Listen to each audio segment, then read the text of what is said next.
حالا بعد قرنی ما اومدیم یه استوری با فتانه بگیریم.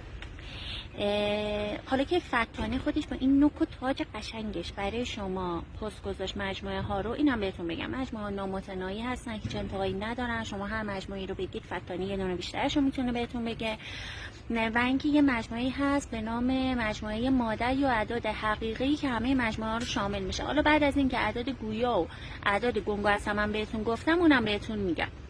اما اینکه فتانه براشون توضیح بده مجموعه چه مجموعه. حالا توی مجموعه که گفتیم مثلا جامع تر و شامل تره، مجموعه اعداد صحیح که مجموعه اعداد طبیعی و حسابی همه زیر مجموعه اعداد صحیح هستش. حالا تو این ستایی که بهتون گفتم این از همه جامع تره و بقیه رو در بر میگیره. فتانه ما چشون بکن، یه چشم خواب یه چشم باز. فتانه مثل گرگ میمونه.